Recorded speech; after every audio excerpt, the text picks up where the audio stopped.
Hiya, I hope you're keeping well. Today I just wanted to show you a really simple fresh makeup that I've been doing as kind of an everyday makeup look. Nothing too dramatic, just something to kind of blow the cobwebs away and feel a bit more polished, so I hope you enjoy. As always, everything I've used is listed in the description of the video, so if you click to make it full screen, the title will come up along the top, click the arrow next to it and a full list of products will drop down. While it's all happening today, we've got a bit of company. She's just come in cleaning herself. My neighbour is doing some kind of work on the house, so if you hear a bit of, intermittent drilling, that's what's going on. To start off, I'm on the very tail end of my Clinique Moisture Surge, and I'm just going to use this to prep the skin all over. There goes the drilling. Next up, to follow up, I very rarely use primer. I feel like if it's just a primer for the sake of a primer, I'm not interested.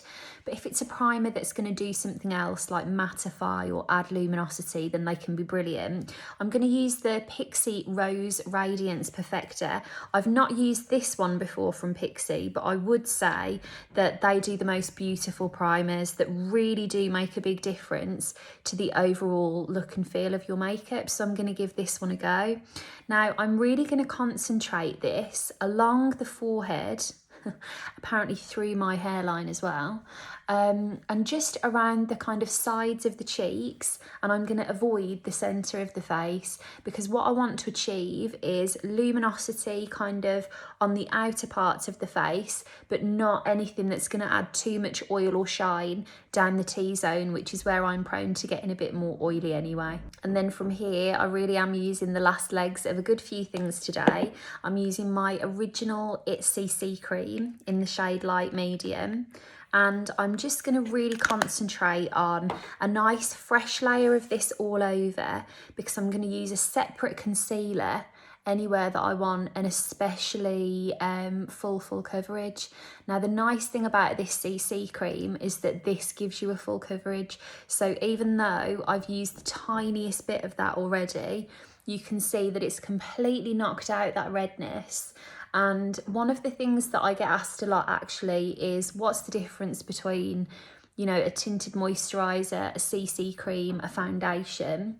And CC stands for colour corrector.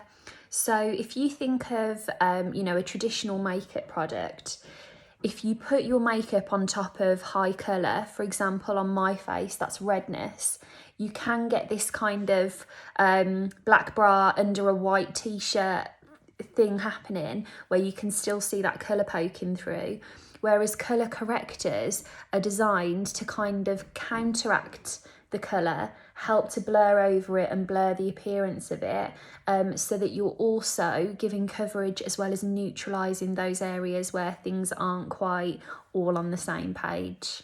At this point, I've got an initial wash of colour all over and I've kept it really fresh. The CC cream can give you anything up to a completely full coverage, but I actually want it to look like I haven't got much makeup on, but I do need the coverage here and there. So I've kept it really soft everywhere. And then just down the centre of the face, I'm going to using a Peaches PC23. This is the NARS Soft Matte Concealer, and it has a really velvety finish. Now, this is a really lovely one if you have maybe like an oilier T-zone and you want coverage, but you also want something velvety and finish. It's a really lovely one to kind of give you a bit more polish and definition towards the centre of the face, which is the place where the eye is naturally going to go anyway. But it also means if you're not a powder person, you're not necessarily having to powder to get that velvety finish. Now I'm just going to put this here and there, anywhere that I want things to look a tiny bit more polished. And a really big thing that I'd ask you to remember is that the main place that your eye will go to is the centre of the face. So if you make all of this really nice and tidy, it's not going to be as noticeable that everywhere else is really fresh, and you will look really kind of polished and put together, but you haven't needed to use anywhere near as much makeup to get that kind of finished look. Following on from here, I'm going to use a Peaches PC15 brush and some It Cosmetics Bye Bye Pores powder. This is a translucent powder and I want to set my makeup without kind of losing the glow everywhere. So I'm going to use different techniques to do this. Down the centre of the face where I'm most prone to oil, I'm going to really press this on and really load the brush up with quite a lot of powder.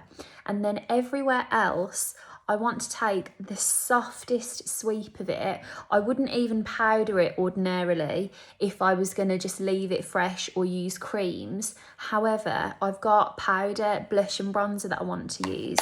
And if you go straight in with a powder on top of a dewy cream, it's just going to cling. So I wanted to give kind of a velvety veil all over so that when I go in with those powders, they just glide on and have a really seamless finish. Now, another tip when it comes to your bronzer, blusher, anything really in your makeup, the larger the brush, the more you're going to diffuse that wash of colour.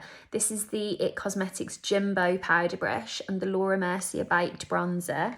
I'm going to take this really large brush to work this into the skin because then it just gives like an all over wash of radiance rather than it being really obvious that you have contoured or put bronzer on. I just want like a really natural sun kiss across the whole complexion. Now, one of my favourite new discoveries last year was the Laura Mercier blush in Watermelon. It's so beautiful. One of the reasons I really like this is that it has like a pearly luminosity to it. So if you want a blusher that's going to add glow and you don't want to use a separate highlighter, this is perfect because you can see there, it just catches the light.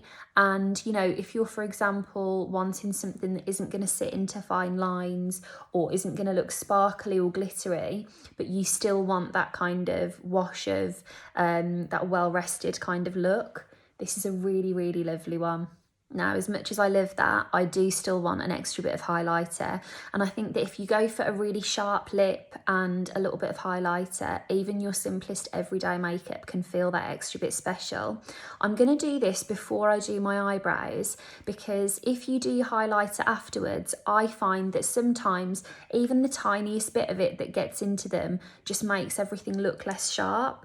But what I am going to do, this is a Peaches PC35 and I'm using the Mally Beauty highlighter in Sparkling Champagne. I'm going to use an eyeshadow brush to apply this. Now again, if you're someone that wants a bit of luminosity but you don't want anything too overpowering or you want to be really careful to avoid any fine lines, try using a tiny little brush because even the smallest bit of your highlighter will add a bit of glow and radiance to the skin, in particular when the sun catches your complexion. But this small brush means that it doesn't have to feel like it's all over your face. You can add those little bits of glow in but still feel like you've got control over them. I'm just going to take a tiny bit of this on the inner corners of the eyes also and kind of go around the mouth, and I'm going to revisit that when I come to do my lips. I'm really working around this drilling here, so I'm going to go in with my Brow Power pencil and just use this to add a little bit of structure to the brows. Nothing too harsh, but just something to really tidy and polish them up. Next, I'm going to use some Clinique Lash Power mascara. This is a tubing mascara, so if you struggle with your mascara printing above or below your lashes, have a look for tubing technology. That's going to work really well for you. On the high street, I haven't tried it myself, but whenever I mention tubing mascaras on TikTok, people tell me that the L'Oreal tubing mascara is really good, but I'm just going to go in with some of this now. And then to finish off, I'm going to keep it really simple and start with some Pillow Talk lip liner.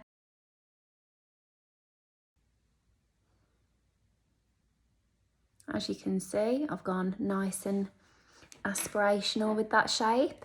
And then I'm going to go in with the Mally Gold Digger lip gloss. These are really lovely because they're very dense in colour. It's like a lipstick, but with all the comfort of a gloss. Those two are lovely together, aren't they? I've been wearing that for the last few days. And just a quick one, the other day I'd put a photo up and said, what would you say is the product that you used the most last year? And I put a picture of my Pillow Talk liner up, but it was really sharp, and lots of people said, well, hang on a minute, what sharpener have you used to get that precision? I use this Sweed sharpener. It's absolutely fab. If you were to put it in your makeup bag, it twists so that you can kind of seal it, sharpen on the go, no mess, and then you twist it round when you want to do your pencils again. But it's brilliant. You know, you have to be careful to kind of, you never want like splintering or anything from your eye pencils in particular, but it gets everything really sharp and it's really clean. Well, there we go. I hope you enjoyed. I can't believe I got through that in the middle of the renovations next door, but we got there.